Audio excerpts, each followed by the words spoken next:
Olá pessoal, bem-vindo à nossa última aula, aula 10, em que a gente vai trabalhar sobre a nossa atuação, a atuação do psicólogo na unidade de terapia intensiva neonatal. Vamos conhecer nossos objetivos agora. A gente tem como objetivo nessa aula entender a estrutura física da uma UTI neonatal, como é que ela funciona, entender a importância da interação mãe-bebê, que na minha concepção é um dos aspectos mais importantes dessa aula, e entender como se dá a rotina da psicologia numa UTI neonatal. Para isso eu trouxe um exemplo aí de um caso, de como funciona, né, uma UTI neonatal e a sua rotina. A relação mãe-bebê é de extrema importância para o desenvolvimento saudável do bebê. Porém, essa relação pode ser prejudicada quando o bebê nasce prematuro e necessita de hospitalização em uma UTI. Várias são as causas que podem levar à necessidade desta internação.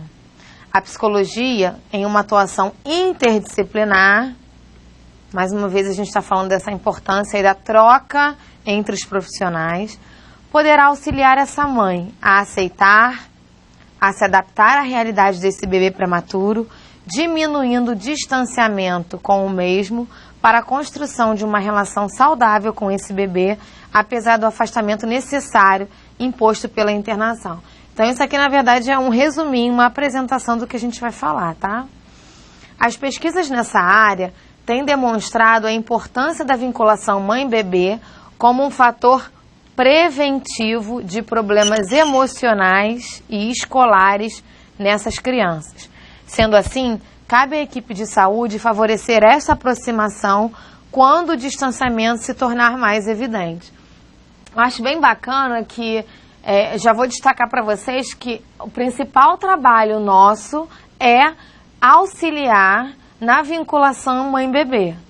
Então, o que a gente está dizendo aqui é que essa vinculação ela é extremamente importante para o desenvolvimento emocional dessa criança, desse ser humano. Então, se há uma ausência, um prejuízo nessa vinculação desde o seu nascimento, é uma criança e um adulto que vai apresentar problemas emocionais no futuro. E aí a gente tem a UTI neonatal como prejudicando essa vinculação, porque é um afastamento da mãe. E esse afastamento pode também gerar, esse afastamento físico, um afastamento emocional.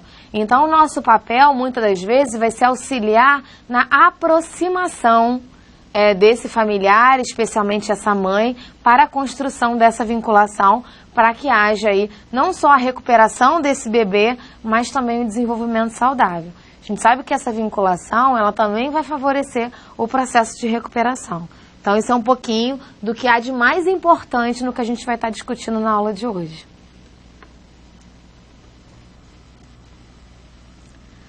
Bom, falando um pouquinho da importância da mãe junto ao bebê recém-nascido, a gente vai falar das mudanças que ocorreram ao longo da história com relação à presença da mãe junto lá do seu neonato.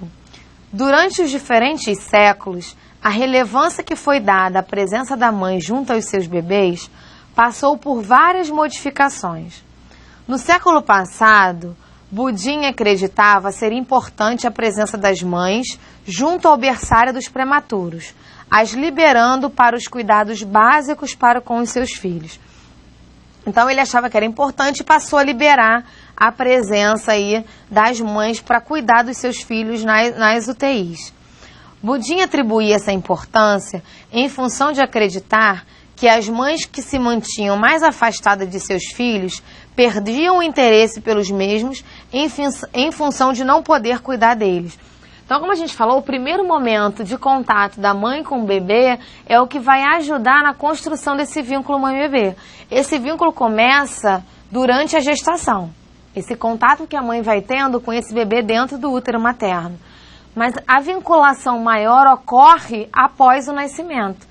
E aí, esse contato ele é cortado em função da hospitalização, da necessidade da presença dessa criança na UTI neonatal.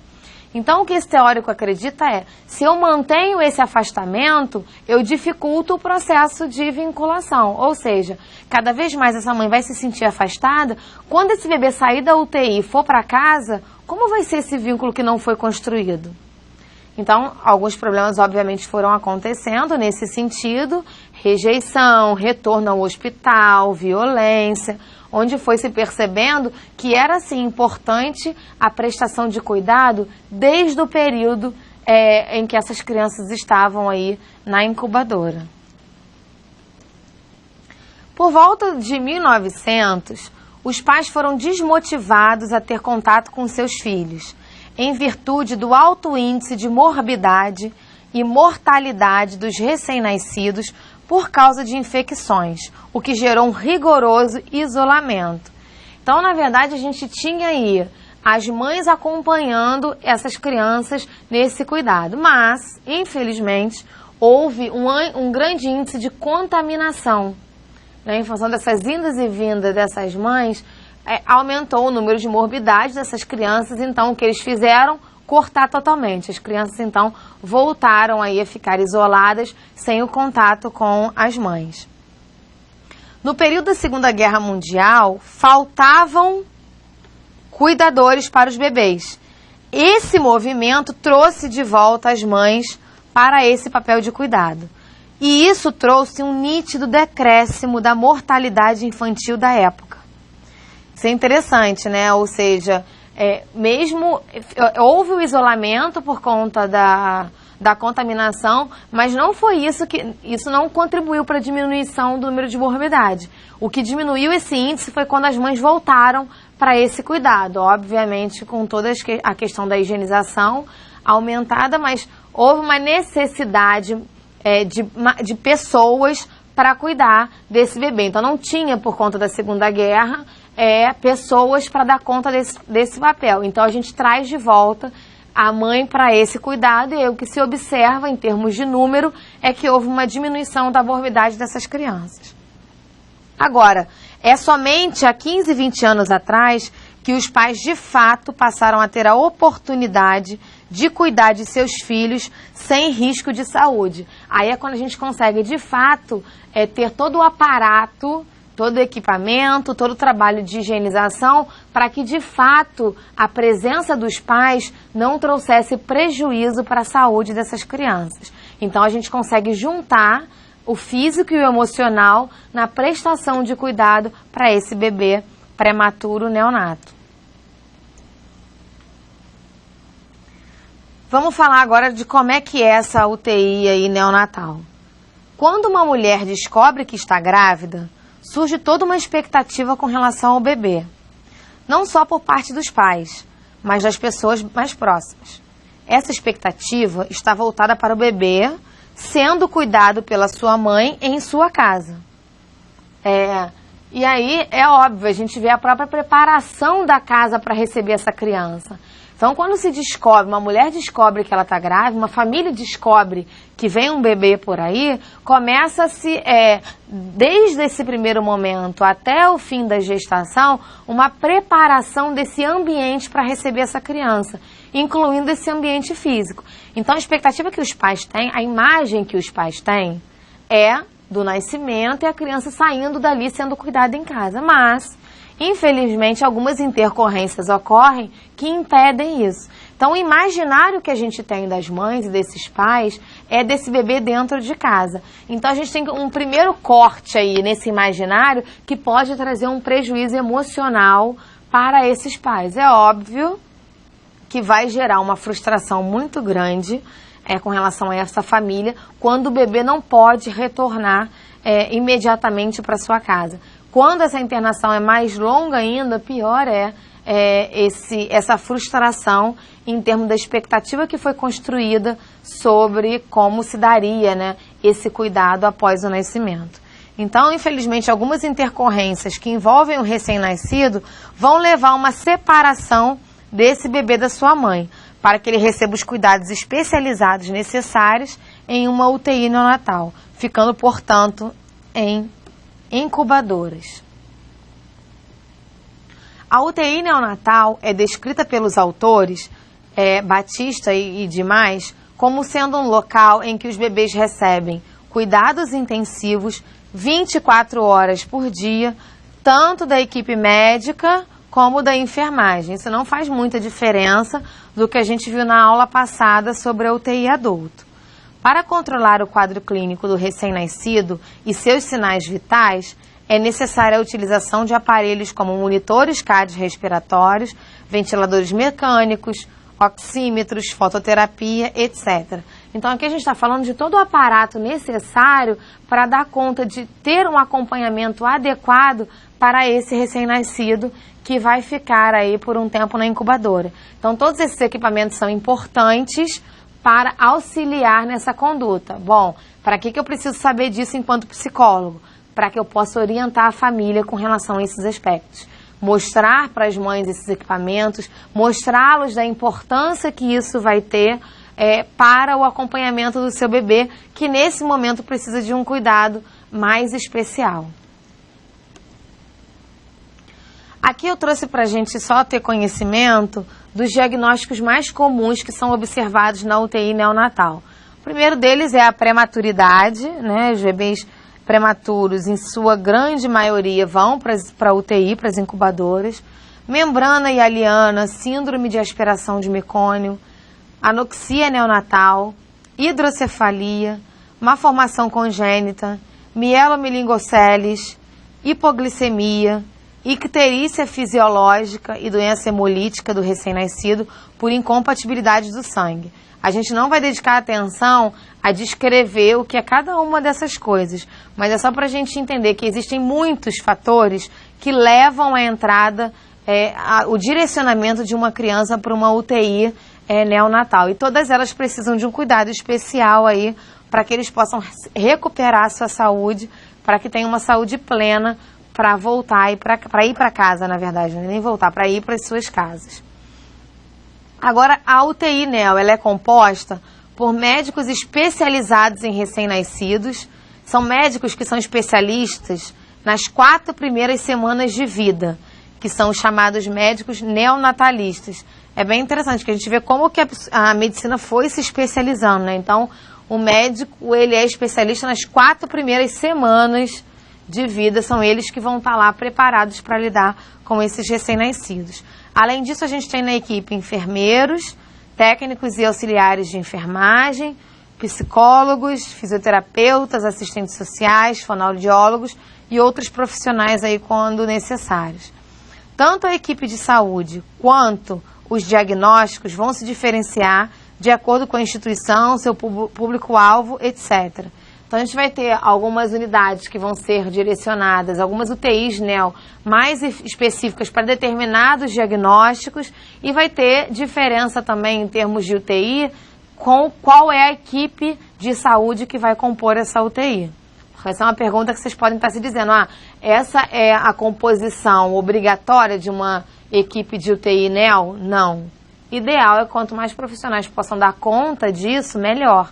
Mas nem sempre a gente vai encontrar. Nem sempre eu vou ter, por exemplo, aí falando da nossa área, nem sempre a gente vai conseguir ter um psicólogo dentro de uma UTI neonatal. Não são todas as unidades que vão apresentar esse profissional. Mas quando apresenta, ele pode muito contribuir na recuperação aí desse paciente, e especialmente naquilo que a gente comentou, favorecendo na relação aí mãe-bebê. Bom, agora vamos falar no tema que para mim é central aí na nossa aula, que é a relação mãe-bebê. As pesquisas relacionadas à relação mãe-bebê apontam para a importância dessa interação e acrescentam que o processo de apego ocorre também com um cuidador, que pode ser a própria mãe, ou o pai, ou qualquer outra pessoa que assume essa função e não somente a mãe. Quem tiver interesse em estudar um pouquinho mais sobre os processos de apego, eu indico que leia um pouquinho sobre a teoria do apego do Bowlby. Ele trabalha exatamente com essa vinculação, a importância que a mãe tem no primeiro ano de vida, não só no primeiro, mas especialmente no primeiro ano de vida, como sendo um momento fundamental para a construção desse vínculo. Então, o que o Bowlby traz para a gente de contribuição nessa relação mãe-bebê é trazer para a gente a importância que a mãe tem nessa vinculação para promover o desenvolvimento mais saudável emocionalmente para essa criança. E aí quando a gente fala também aqui do processo de apego, a gente vai estar falando não só da mãe, também a mãe, principalmente a mãe, mas qualquer cuidador que vai assumir essa função de cuidado, de estabelecimento de vínculo com esse bebê. Obviamente que melhor quando isso ocorre sendo a mãe, mas digamos que, como alguns casos ocorrem, em que há problemas, a mãe tem algum problema no parto, vem a óbito e aí a criança está ali. Não é a mãe que vai fazer a construção desse vínculo, mas vai ser um cuidador que pode ser o pai ou qualquer outra pessoa que vai assumir essa função. E o importante é que haja esse vínculo. Bom, porém o que se percebe na maioria das vezes é que inicialmente o contato mais direto que o bebê tem é com a mãe. Então inicialmente essa relação de fato vai se dar com a mãe, a menos que ela tenha alguma impossibilidade também decorrente aí de saúde em função da própria gestação, do próprio parto. E a partir do seu desenvolvimento, da sua independência, os laços tendem a se estender para além da mãe, aumentando assim seus vínculos sociais naturais com o pai e com outras pessoas significativas. Com isso, a interação com a mãe vai tendo um decréscimo, à medida que outras pessoas também se tornam mais importantes na vida da criança. Então, em termos de relação de afeto, de apego, o que vai acontecer ao longo do desenvolvimento da criança é que o momento inicial, a fase inicial de contato é primordialmente com a mãe. Então, ela é a principal figura que vai estabelecer esse vínculo e esse apego. Ao longo do tempo, outras pessoas vão assumindo esse papel. Esse primeiro contato ele é com a mãe, até por conta da alimentação, da amamentação. Então, como há uma presença maior da mãe nesses cuidados iniciais com a criança, ela é esse primeiro momento, ela é esse primeiro vínculo, esse primeiro cuidador.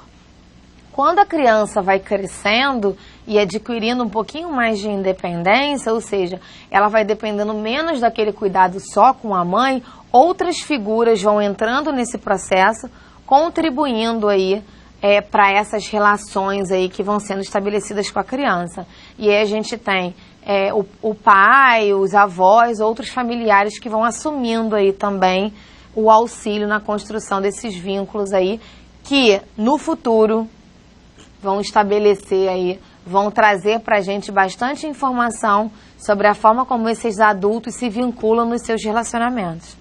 Então, só fazendo aí uma ponte com a clínica, muitas vezes a relação que é estabelecida na fase adulta traz muito daquilo que foi construído no início da sua vida. Por isso que a gente está discutindo aqui a importância da gente não perder esse momento para a construção do vínculo com a mãe, para que isso não traga tantos prejuízos aí na construção do desenvolvimento emocional desse adulto, desse sujeito.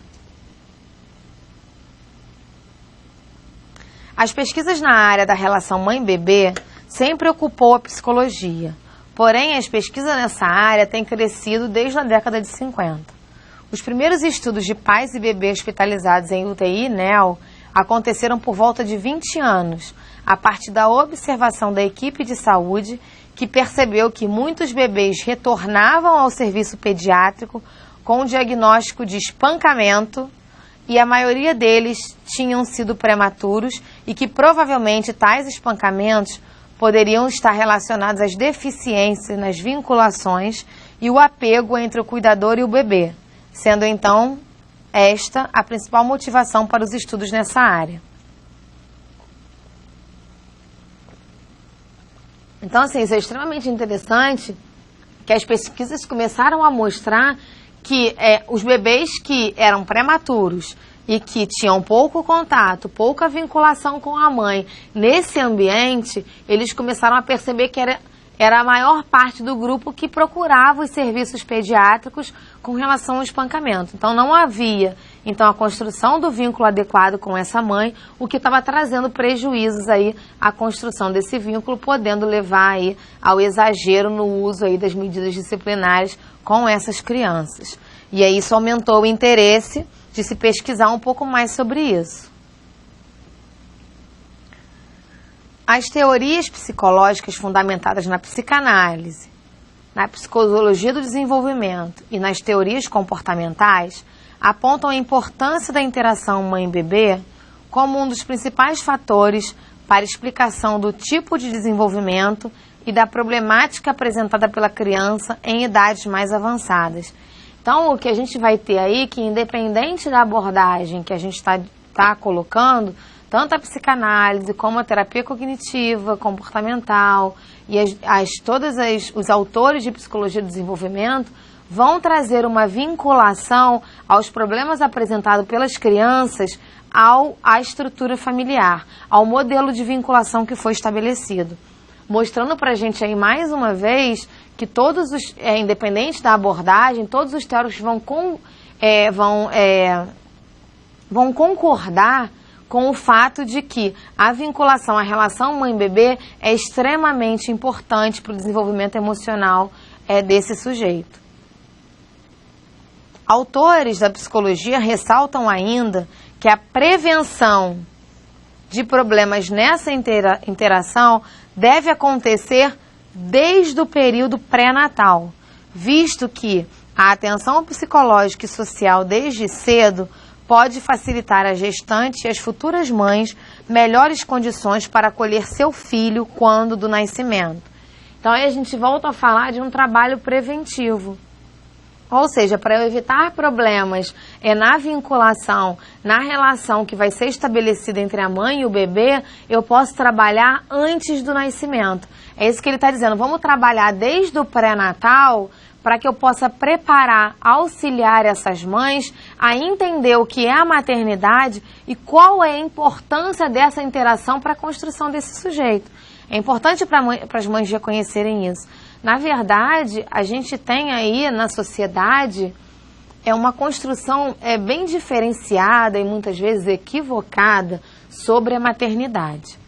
O que a gente vê na mídia, especialmente com atrizes, é aquela coisa do perfeito, não é isso? Elas saem lindas, maravilhosas, rapidamente retomam seu corpo e para elas a maternidade é sem problemas, né? Elas conseguem ter todos os cuidados, enfim, sabe-se lá, sem fazer julgamentos, enfim, elas têm todo um aparato, todo um cuidado, mas que leva para a maioria das mulheres uma ideia, uma sensação de que é simples, de que é fácil todos esses cuidados. Isso gera um prejuízo, muitas vezes, emocional muito grande para essas mães, que se sentem culpadas quando não conseguem dar conta ou quando se veem com dificuldade para lidar com todas as ocorrências, aí, especialmente no primeiro mês de vida dessa criança. Então, trabalhar com essas mães desde o pré-natal pode auxiliá-las a entender que a maternidade não é uma tarefa fácil. É difícil colocar uma outra pessoa dentro de casa mudando toda a estrutura. Algumas mães alimentam a ideia de que elas vão adaptar o bebê à sua realidade. E aí elas começam a perceber que não é bem assim que funciona. Elas vão ter que se adaptar à necessidade daquele bebê. Sou eu que vou escolher a hora que ele tem fome, que ele dorme e acorda. Ele é que vai definir a hora que eu vou poder dormir enquanto mãe. Então, não existe uma preparação emocional para isso. E isso gera quadros conhecidos como depressão pós-parto, que vai dificultar nessa vinculação. Então, esse trabalho de prevenção que a gente pode fazer já no período pré-natal, já pode preparar as mães para as principais dificuldades que elas vão enfrentar.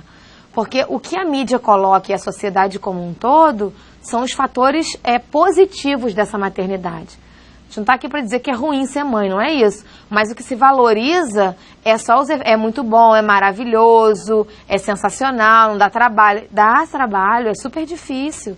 A gente fica extremamente cansado, a gente esquece depois. Eu sempre brinco que a gente tem outro que a gente esquece. Como é que foi difícil aquele momento da saída do hospital, aquela primeira semana. A criança se amamenta normalmente a cada 2 horas. Como que você imagina que uma mãe vai ficar, né, tendo que estar acordada a cada 1 hora? Porque ele me amamenta, tem que botar para rotar, eu tenho que botar para dormir, aí é que eu tenho meia hora até ele estar com fome de novo. Então, assim, acho que todas essas dificuldades que as mães enfrentam, elas têm que ser colocadas para que essas mães possam estar preparadas para isso. Com isso, a gente evita alguns problemas que podem gerar na vinculação com esse bebê. Na rejeição com aquele que está me dificultando, rejeição em função do estresse que eu estou vivenciando, rejeição em função do desenvolvimento de uma depressão pós-parto. Tudo isso pode atrapalhar o desenvolvimento emocional dessa criança. Então, acho que um dos grandes papéis que a gente pode estar ajudando é na construção desses grupos de orientação às gestantes, para que elas aprendam um pouquinho e saibam lidar com as dificuldades que elas vão enfrentar aí, especialmente no primeiro mês de vida, desde o nascimento, as possibilidades das intercorrências até esse primeiro desvio. A gente está falando quando tudo está dando certo. Imagina quando ela enfrenta ainda a situação de estar numa UTI neo com o seu bebê. Então, mais ainda, ela precisa de um aparato emocional, de um preparo para lidar com essas situações.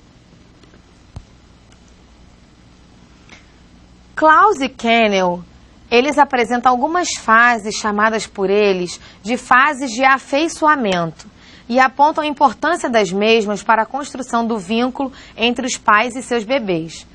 Aí eles vão trazer pra gente, é bem legal, né? Como que a gente vai se afeiçoando e criando um vínculo com um bebê.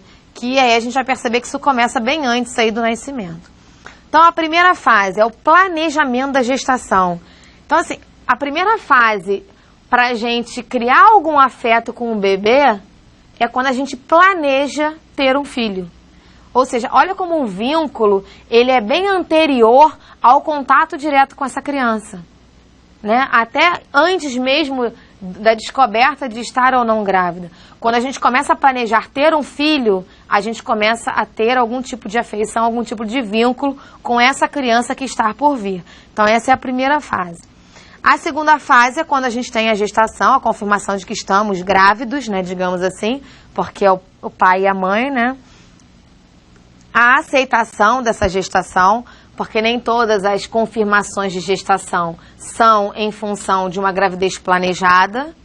Quando ela é planejada, essa confirmação, ela leva um pouquinho mais rápido a aceitação, mas quando essa gravidez ela não era esperada naquele momento, a ficha, né, vai sendo um pouco mais lenta, essa aceitação um pouco mais demorada.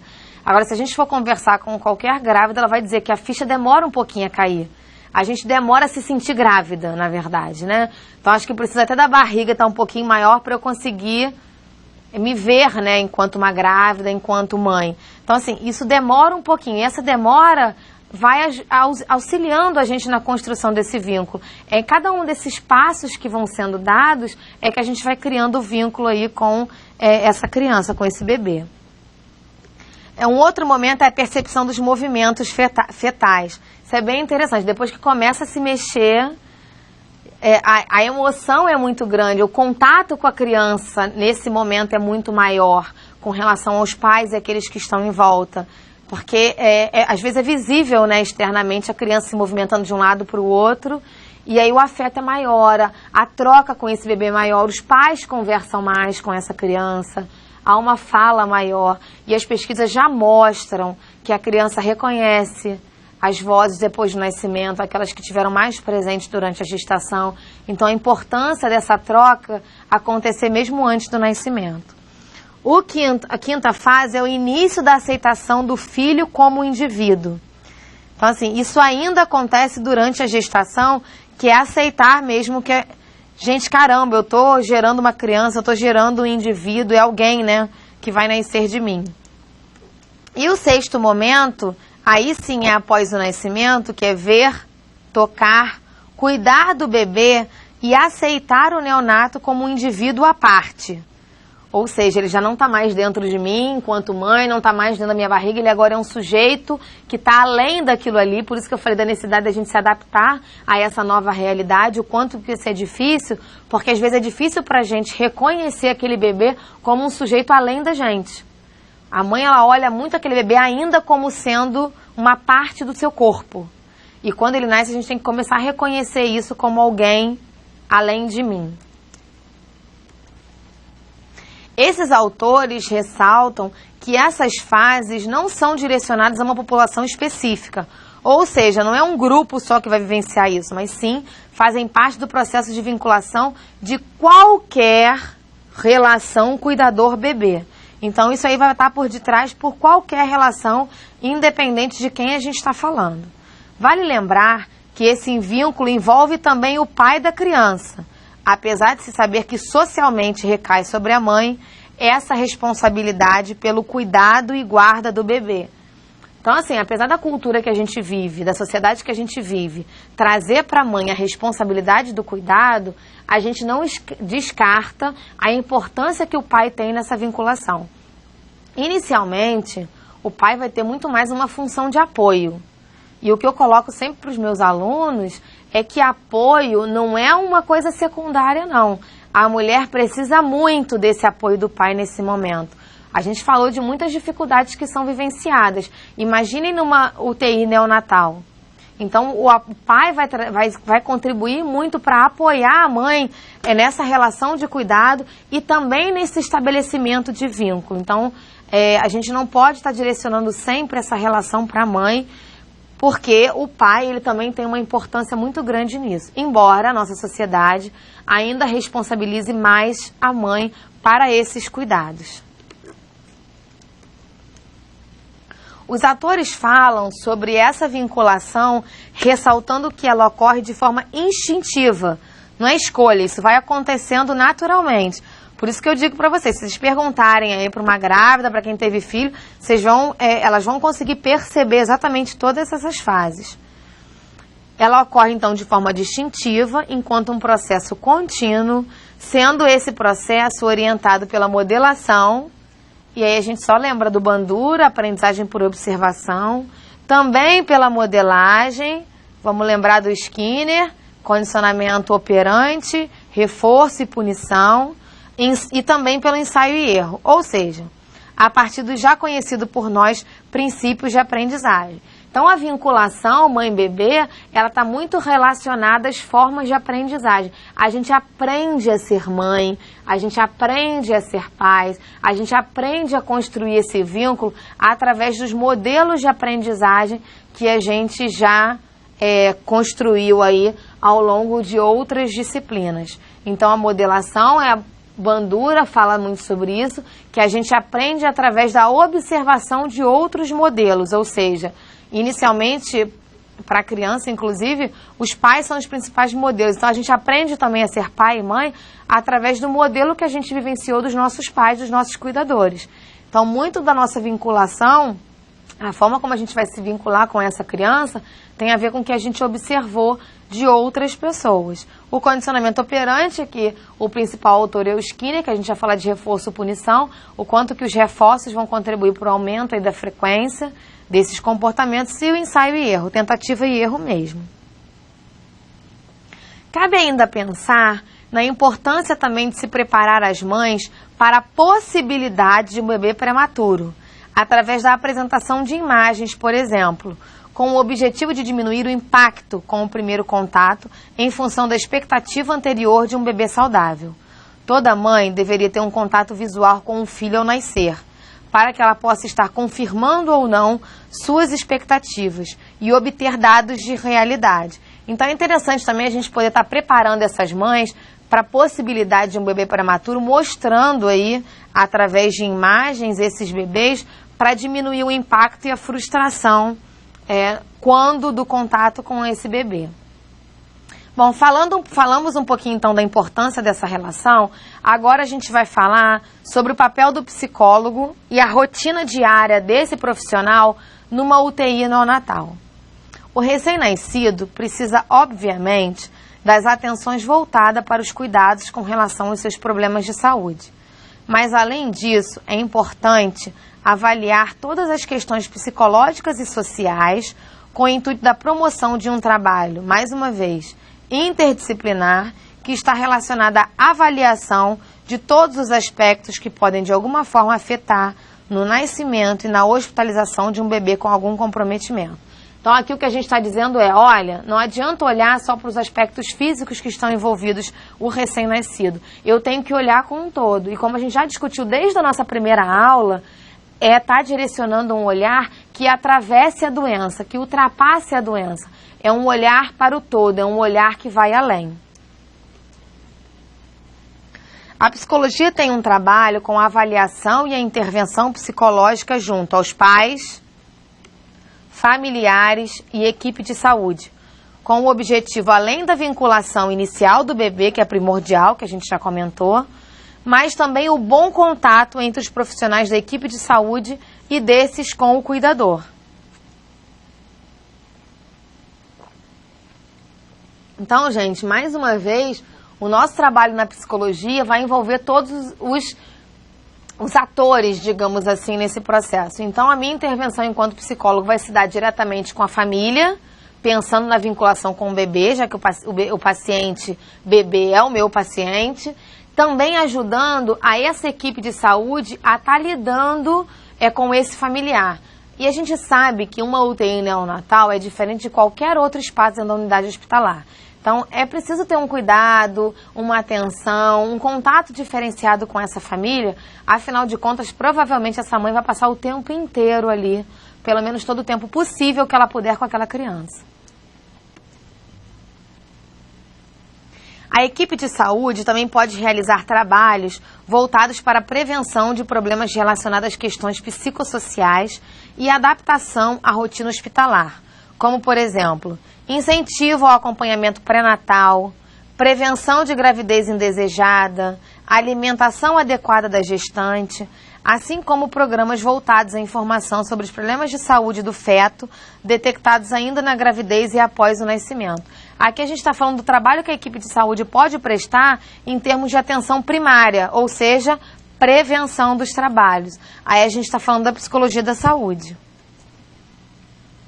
Agora, gente, a gente está encerrando essa aula, eu trouxe aqui só para exemplificar para vocês, e aí a gente vai discorrer aqui sobre uma rotina de atendimento do psicólogo em uma clínica escola, ou seja, num hospital escola. Então a gente vai estar narrando aí, na íntegra eu coloquei para vocês aqui o acompanhamento que é feito, ou seja, como que o psicólogo hospitalar trabalha dentro de uma UTI neonatal, ou seja, qual é a rotina dele diária aí dentro de uma UTI neonatal.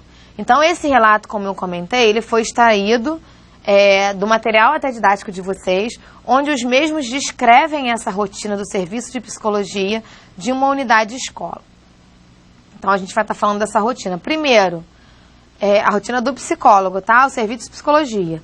Primeiro, o serviço de psicologia, o psicólogo, ele passa pelas salas da UTI neonatal para verificar quem são os bebês internados e se houve modificação na quantidade de aparelhagem de monitoração do bebê.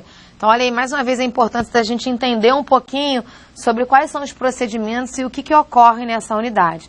Então, a primeira coisa que a gente faz naquele dia é dar uma passada por toda a UTI para verificar aí o que está acontecendo.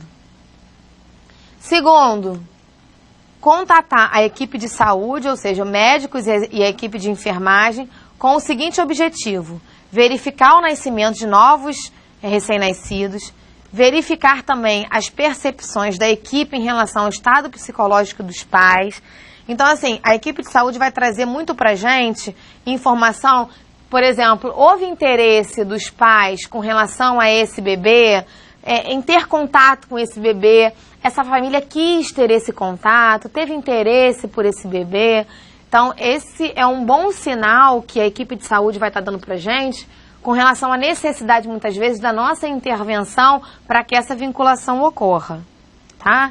Então, saber se houve interesse dos pais em saber do diagnóstico, se tem interesse em contatar o bebê, ou seja, ter um contato mais direto, tocar. E também tem como objetivo o nosso contato com a equipe de saúde obter informação do diagnóstico atual e do prognóstico dos recém-nascidos. A gente precisa ter conhecimento de como está o andamento do caso, até porque a gente vai ter contato depois com a família.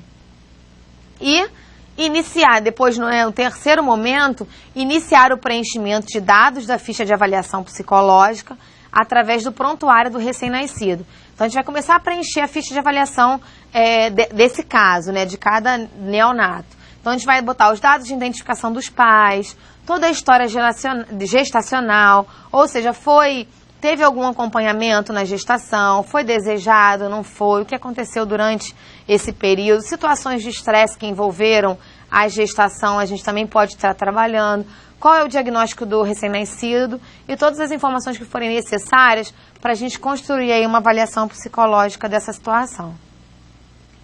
Quarto momento aí na nossa rotina, aí sim já é o contato com a mãe do recém-nascido, hospitalizado, com os seguintes objetivos. a apresentação do psicólogo e do serviço de psicologia como parte do atendimento interdisciplinar da UTI NEO, ou seja, a gente vai trazer para a mãe um pouquinho o quanto que, além do médico, da equipe de enfermagem, que outros serviços ela pode estar contando dentro dessa equipe interdisciplinar. Então, e qual é a nossa função enquanto psicólogo dentro dessa equipe? Que tipo de trabalho, de serviço a gente pode prestar para ela enquanto mãe? O quanto a gente pode auxiliar nesse processo aí de internação do seu bebê? Bom, além da nossa apresentação, a gente vai coletar dados para completar as informações que a gente já começou a preencher na ficha no momento anterior, avaliar sobre a compreensão da mãe em relação ao motivo da internação do recém-nascido, ou seja, ela sabe por que o filho dela está internado, ela sabe o diagnóstico, o prognóstico e a avaliação das reações psicológicas frente à hospitalização do recém-nascido. Por exemplo, choro, apatia, sono, alimentação, comunicação, contato pessoal, apoio familiar, medo, expectativas positivas e negativas, etc. Ou seja, eu vou estar avaliando aí quaisquer reações emocionais e psicológicas que ela está tendo com relação ao estado de hospitalização do seu filho. E aí não só as suas reações emocionais, mas também que tipo de apoio emocional ela está tendo. Ou seja, ela está tendo apoio do pai, de algum familiar. Como é que está aí essa mãe em torno disso tudo? Porque aqueles aspectos emocionais que a gente inclusive viu na aula passada, que os pacientes internados enfrentam, nesse caso aqui são as mães que vão enfrentar com relação ao seu bebê. No quinto momento, a gente vai fazer acompanhamento da mãe à UTI neonatal, ou seja, a gente vai com a mãe até a UTI neonato, com o seguinte objetivo: verificar e avaliar se existem comportamentos de olhar e tocar o recém-nascido, como de falar com ele. Na verdade, a gente vai acompanhar para avaliar como está essa vinculação da mãe com esse bebê. Tá? Orientar a mãe na manutenção com o bebê, principalmente tocando, falando e visitando. Dar informações como ela deve ordenhar o leite e, quando possível, amamentar o bebê. E, além de informar e orientar sobre a rotina da UTI NEO. Então, nesse momento que a gente acompanha a mãe até a UTI NEO, verificando tudo isso, a gente vai auxiliar na construção desse vínculo. A gente vai auxiliar quando esse vínculo não está acontecendo ou auxiliar no aprimoramento desse vínculo. Então, mostrando a importância que vai ter para ela estar tirando esse leite, para daqui a pouco ela estar amamentando esse bebê. Quando possível, ela já vai amamentar diretamente. Então, a importância do cuidado, do toque, da conversa que ela vai estabelecer, tudo isso para auxiliar na vinculação dessa mãe com o bebê. Sexto momento, a discussão de caso com a equipe de saúde, visando ao parecer psicológico, com o objetivo de fornecer informações de como lidar com a mãe e familiares. Bem legal, né? O nosso contato de fazer toda uma avaliação e depois sentar junto com toda a equipe para discutir cada caso. Eu acho que é isso que toda a equipe deveria ser composta, de um trabalho muito mais transdisciplinar, e aí o nosso papel vai ser devolver para essa equipe de saúde aquelas informações que são importantes para o contato que eles vão ter, tanto com a família como um todo, como com a mãe, até para auxiliar também nesse vínculo. Sétimo momento, acompanhamento diário da mãe durante a permanência do recém-nascido na UTI neonatal. Então, todo dia a gente vai acompanhar aí essa mãe. Gente, isso eu estou falando da equipe de psicologia, não vai conseguir ser um psicólogo, dependendo do tamanho do hospital, não vai conseguir ser o único psicólogo a dar conta aí de acompanhar diariamente todas essas mães. Então, a gente está falando de uma equipe, de um serviço de psicologia voltado para a UTI neonatal. Tá? E para a gente fechar essa rotina, o trabalho conjunto também que a gente pode fazer junto com a assistente social, quando necessário, referente aos aspectos psicossociais, por exemplo, falta de recursos financeiros da família, transporte, alimentação, etc., com relação a esse bebê. Então, assim, para fechar, a gente também pode trabalhar junto com a assistente social, tentando entender que outros aspectos que podem trazer prejuízo para a vinculação dessa mãe com esse bebê. Será que essa mãe tem condições financeiras de todo dia ir e voltar, de ir e voltar várias vezes à unidade hospitalar? o dinheiro com a medicação muitas vezes que é necessário, enfim, todos os aspectos que podem estar por detrás e que pode vir a trazer algum prejuízo para essa relação. Então, com isso, a gente percebeu nessa aula a importância que a gente tem dentro das unidades hospitalares, e aí nessa última aula, mais especificamente, a UTI neonatal, a importância que a gente tem para contribuir para essa vinculação, entendendo que o vínculo, a relação mãe-bebê, vai ser extremamente importante para o desenvolvimento emocional desse sujeito. Com isso, a gente encerra o nosso curso, essa é a nossa última aula. Espero que vocês tenham gostado do curso e vocês podem agora entrar no fórum para discutir um pouquinho algumas dúvidas e percepções que vocês tiveram aí ao longo do nosso curso.